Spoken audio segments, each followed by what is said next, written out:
ചില ആശങ്കകളൊക്കെ നിലനിന്നിട്ടുണ്ടായിരുന്നു. നിങ്ങൾക്ക് എല്ലാവർക്കും അറിയാവുന്നതാണ്. ബഹുമാനപ്പെട്ട മുഖ്യമന്ത്രി അതുകൊണ്ട് തന്നെയാണ് അദ്ദേഹം ക്യാബിനറ്റ് കഴിഞ്ഞ ഉടനെ അടിയന്തരമായിട്ട് ഓടി ഈ മെത്രാസന മന്ദിരത്തിൽ വന്ന അഭിമന്യ പിതാക്കന്മാരെ കണ്ടത്. അപ്പോൾ അതിൻ്റേതായിട്ടുള്ള പ്രാതിനിധ്യം അത് വിവിധ മേഖലകളിൽ നമുക്ക് ലഭ്യമാകുന്ന രീതിയിലുള്ള ഒരു സൗഹൃദ സംഭാഷണമായിരുന്നു. മുഖ്യമന്ത്രി സംസാരിച്ചു. അദ്ദേഹം നേരിട്ട് തന്നെ വിഷയങ്ങളിൽ ഇടപെടുന്നതായിരിക്കും. നമ്മുടെ മുൻഗണനാ ക്രമമനുസരിച്ച് അദ്ദേഹം കാര്യങ്ങളെല്ലാം ചെയ്തു തരാമെന്നുള്ള നല്ലൊരു ഉറപ്പാണ് അന്ന് നൽകിയിട്ട് പോയത്. അതിനുശേഷം ബഹുമാനപ്പെട്ട മന്ത്രിമാരായിട്ടുള്ള ഗതാഗത മന്ത്രി CP ജോണും ആരോഗ്യവകുപ്പ് മന്ത്രി കെ മുരളീധരൻ സാറൊക്കെ ഇവിടെ വന്നിരുന്നു. അപ്പോൾ അവസാനം അതും കണ്ട് സൗഹൃദത്തിന് ശേഷം പറഞ്ഞിട്ടുണ്ടായിരുന്ന ഒരു കാര്യം, പ്രത്യേകിച്ച് മുരളീധരൻ മന്ത്രി തന്നെ നമ്മോട് പറഞ്ഞത്, വോട്ടിൻ്റെ ഒരു ബാങ്കായിട്ട് മാത്രമാണ് സമുദായങ്ങൾ കാണുന്നത്. അതിനുശേഷം ഞങ്ങൾക്ക് സമുദായങ്ങൾ വേണ്ട എന്നുള്ള സമീപനത്തോട് അദ്ദേഹം എതിർപ്പ് പ്രകടിപ്പിച്ചു ഇവിടെ വെച്ച് തന്നെ.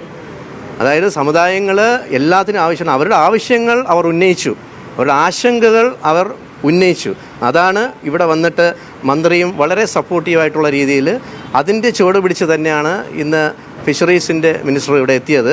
നിങ്ങൾക്കറിയാമല്ലോ, ചില ചരടുവലികളും നാടകങ്ങളും കാരണമാണ് നമുക്ക് കിട്ടേണ്ട പ്രാതിനിധ്യം നമുക്ക് മന്ത്രിസഭയിലും കിട്ടാതെ പോയി, ലഭിക്കേണ്ട ഒരു വകുപ്പും നമുക്ക് ലഭിക്കാതെ പോയത്.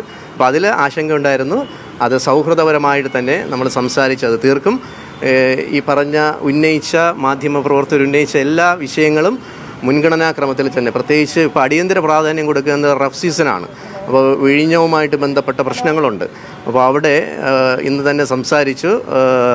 നമ്മുടെ കളക്ടർ ഉൾപ്പെടെയുള്ളവരെ അടിയന്തരമായിട്ട് അയച്ച് അതിൻ്റെ ക്രമീകരണങ്ങൾ ചെയ്തതിന് ശേഷം മന്ത്രിയും സ്ഥലം സന്ദർശിച്ച്, അതോടൊപ്പം തന്നെ പൊഴിയൂർ മേഖലയിലും ഭവനങ്ങളൊക്കെ പോയി അവിടെ റോഡ് തന്നെ തകർന്ന് തരിപ്പണമായിരിക്കുകയാണ്. അപ്പോൾ അത് ഈ താൽക്കാലികമായിട്ടുള്ള ഏതാനും ലക്ഷങ്ങൾ മുടക്കിയുള്ള താൽക്കാലിക പരിപാടികളാണ് അവിടെ നടത്തിക്കൊണ്ടിരുന്നത്.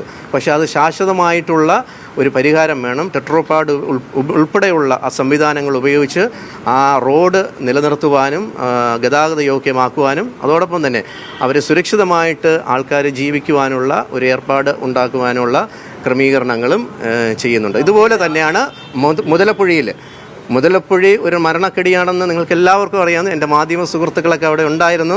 കഴിഞ്ഞ 3 വർഷങ്ങളിലൊക്കെ ഞാൻ ആ മേഖലയിൽ അവിടെ അടുത്തുള്ള പള്ളിയിലിരുന്ന് പ്രവർത്തിച്ചതാണ്. മുസ്ലിങ്ങൾ തന്നെ 4 സഹോദരങ്ങൾ മരിച്ചപ്പോൾ തന്നെ ആ ദിവസങ്ങളിലെല്ലാം ഞാനവിടെ ഉണ്ടായിരുന്നു. ആ എല്ലാ ദിവസങ്ങളിലും അവരുടെ ബോഡി കിട്ടുന്നത് വരെ ഞാൻ എല്ലാ ദിവസവും അവരോടൊപ്പം ഉണ്ടായിരുന്നു. അപ്പോൾ അത് നമുക്ക് ഇനി ആവർത്തിക്കാതിരിക്കാനുള്ള ക്രമങ്ങളാണ്. മുഖ്യമന്ത്രി വന്നപ്പോഴും ഈ ആവശ്യം ഞങ്ങൾ ഉന്നയിച്ചിരുന്നു. അവിടെ നടക്കുന്നത് യഥാർത്ഥത്തിലുള്ള പഠനമനുസരിച്ചുള്ള ക്രമീകരണമല്ല ഇപ്പോൾ ചെയ്യുന്നത്. അദ്ദേഹം അടിയന്തരമായിട്ട് അത് ശ്രദ്ധ ചെലുത്തി അതിൽ ഇടപെടുമെന്നുള്ള നല്ലൊരു ഉറപ്പും നൽകിയിട്ടാണ് അദ്ദേഹം ഇവിടെ നിന്ന് യാത്രയായത്. അപ്പോൾ തീർച്ചയായിട്ടും ഇതിൻ്റെ ചുക്കാൻ പിടിച്ചുകൊണ്ടിരുന്ന നമ്മളും കാര്യങ്ങളൊക്കെ മുൻഗണനാക്രമം അനുസരിച്ച് തന്നെ ആ മേഖലയിലും പുലിമുട്ടുകൾ ഏകദേശം 10 എണ്ണമേ അവിടെ സ്ഥാപിച്ചിട്ടുള്ളൂ. അപ്പോൾ നിങ്ങൾക്കറിയാം, ശാസ്ത്രീയമായിട്ട് ആ 10 വലത് ഭാഗത്ത് കംപ്ലീറ്റ് കടലാക്രമണമായിരിക്കും. ഇപ്പോൾ തന്നെ ഏകദേശം ശക്തമായി കൊണ്ടുവരികയാണ് ആ മേഖലയിൽ തന്നെ.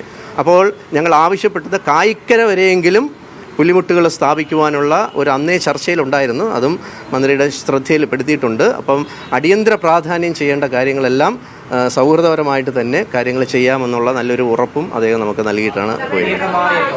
ആശങ്കകൾ നമുക്ക് ഇത് മാറി എന്ന് പറഞ്ഞാൽ ഇത് ചെയ്ത് തീരുന്നത് വരെ ആശങ്ക ഉണ്ടാകും. കരയുന്ന കുഞ്ഞിനെ പാലുണ്ടെന്ന് നമ്മൾ പറയുന്നത് അമ്മയ്ക്ക് അറിഞ്ഞൂടെ പാല് കൊടുക്കണമെന്ന്, അല്ലേ? അത് നമ്മൾ പറയേണ്ട ആവശ്യമില്ല. അപ്പോൾ അതുകൊണ്ട് അവർ തീർച്ചയായിട്ടും നമ്മൾ ഓരോ ദിവസവും ഇതിനെ ഫോളോ അപ്പ് ചെയ്യും. ഞങ്ങളും ജാഗ്രതയോടെ കൂടെ തന്നെയാണ്. കാരണം ഞാൻ എല്ലാവരുടെയും പ്രതിനിധിയായിട്ടാണ് നിൽക്കുന്നത്, സമുദായ സംഘടനകളുടെ എല്ലാം പ്രതിനിധിയായിട്ടാണ് ഞാൻ നിൽക്കുന്നത്. അപ്പോൾ അവർക്കുള്ള മറുപടി, അവരുടെ ആശങ്കകൾ മാറ്റേണ്ട ചുമതല ഞങ്ങൾക്കുമുണ്ട്. അപ്പോൾ ഇത് വെറുതെ ഒരു മഞ്ഞുരുകി ഇതാ തീർന്നു, സൗഹൃദം അന്ന് അനുനയിപ്പിച്ചു, അതിലൊന്നും തീരുന്നതല്ല പ്രശ്നങ്ങൾ. പക്ഷേ ഇത് മുൻഗണനാക്രമത്തിൽ ഇത് നേടിയെടുത്ത് കഴിയുന്നത് വരെ ജാഗ്രതയോടുകൂടി ഞങ്ങൾ ഓരോ മിനിസ്റ്ററിൻ്റെയും പിറകെ ഉണ്ടാകും, അവരോടൊപ്പം ഉണ്ടാകും. അതോടൊപ്പം ചെയ്തെടുക്കേണ്ട കാര്യങ്ങൾ സൗഹൃദമായിട്ട് ചെയ്തെടുക്കാനായിട്ട് നമ്മളും പരിശ്രമിക്കും. അത് തീർച്ചയായിട്ടും ആ സൗഹൃദ അന്തരീക്ഷത്തിൽ കൂടെയാണല്ലോ നമുക്ക് സ്നേഹം കൊടുത്ത് സ്നേഹം നേടി കാര്യങ്ങൾ ചെയ്യുന്നതല്ലേ ഏറ്റവും നല്ലത്. അല്ലാതെ വെറുപ്പ് കൊടുത്ത് വെറുപ്പ് നേടിയാൽ നമുക്കൊന്നും ചെയ്യാൻ സാധിക്കുകയില്ല.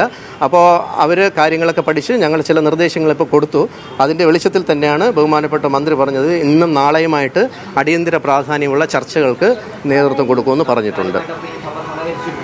അതെ, സഹകരിച്ച് അത് അതായത് നമ്മുടെ ആവശ്യങ്ങൾ ഞങ്ങൾ ഇന്നയാൾ വേണ്ടാന്നൊന്നും പറഞ്ഞിട്ടില്ല. നമുക്ക് കൃത്യമായിട്ട് നമ്മുടെ ആവശ്യങ്ങൾ അറിഞ്ഞ് നമ്മോടൊപ്പം ചെയ്യേണ്ട സാഹചര്യത്തിൽ ആൾ വരണം. അതാണ്, അത് ജാഗ്രതയോടുകൂടി ഞങ്ങൾ ഇനി നോക്കി ചെയ്യുന്നതായിരിക്കും. തുറമുഖവുമായി ബന്ധപ്പെട്ട് സമരം നടന്നു, കുറേ ആവശ്യങ്ങൾ മുന്നോട്ട് വെച്ചിട്ട് ആ ആവശ്യങ്ങൾ ഇതുവരെ പരിഹരിച്ചിട്ടില്ല. പിന്നീട് ഈ പറയുന്ന മുതലക്കൊഴി പോലുള്ള വിഷയങ്ങൾ ഇപ്പോഴും ഇങ്ങനെ കിടക്കുന്നുണ്ട്. ഇനിയും ഒരു സൗഹൃദപരമായിട്ടുള്ള മുന്നോട്ട് പോക്കെന്ന് പറയുമ്പോൾ ഇത് ഇങ്ങനെ പെൻഡിങ് ആയിട്ട് തന്നെ ആവശ്യങ്ങൾ, ഈ മത്സ്യത്തൊഴിലാളികളെ സംബന്ധിച്ചിടത്തോളം ഓരോ ആവശ്യങ്ങളും പെൻഡിങ് ആയിട്ട് തന്നെ കിടക്കുകയാണ്. അത് മന്ത്രി തന്നെ ഉറപ്പ് നൽകിയല്ലോ. നമ്മൾ ഒരുമായിട്ട് കൂട്ടായിട്ട് നിന്ന് തന്നെ ചെയ്യേണ്ട കാര്യങ്ങൾ ചെയ്തെടുക്കും. ഇപ്പോൾ അവർ തുടങ്ങിയതേ ഉള്ളൂ, ഒരാഴ്ച കഴിഞ്ഞതേ ഉള്ളൂ. അപ്പോൾ അതിൻ്റെ സ്റ്റഡി കാര്യങ്ങളെല്ലാം പഠനമെല്ലാം ചെയ്ത് ഉടൻ തന്നെ അത് നടത്തിത്തരാമെന്ന് ഉറപ്പ് നൽകിയിട്ടുണ്ട്. മുഖ്യമന്ത്രി തന്നെ നേരിട്ട് ഉറപ്പ് നൽകിയിട്ടാണ് അദ്ദേഹം പോയിരിക്കുന്നത്. അപ്പം അദ്ദേഹത്തിൻ്റെ ശ്രദ്ധ ഉണ്ടാവും. അതാണ് ഞാൻ പറഞ്ഞത്, കുഞ്ഞിന് പാല് കൊടുക്കണമെന്ന് അമ്മയ്ക്കറിയാം, അതുപോലെ അവർക്കും അറിയാം. അദ്ദേഹം പ്രതിപക്ഷ നേതാവായിരുന്നപ്പോൾ തന്നെ ഇതിൻ്റെ ഇടപെടലുകളൊക്കെ നടത്തിയിട്ടുണ്ട്. അപ്പോൾ അത് അദ്ദേഹം തുടർന്ന് പോകും. അതുകൊണ്ട് അദ്ദേഹത്തെ നമ്മൾ കാര്യങ്ങൾ ഈ മാനിഫെസ്റ്റോ നമ്മുടെ ഉണ്ടല്ലോ പാർട്ടിയുടെ, അതിലെല്ലാം ചർച്ച ചെയ്തിട്ടുണ്ടായിരുന്നു. അതെല്ലാം ഇംപ്ലിമെൻറ്റ് ചെയ്യുമെന്നുള്ള ഒരു ഉറപ്പാണ് നമുക്ക് ലഭിച്ചിട്ട് പോയിരിക്കുന്നത്. അപ്പോൾ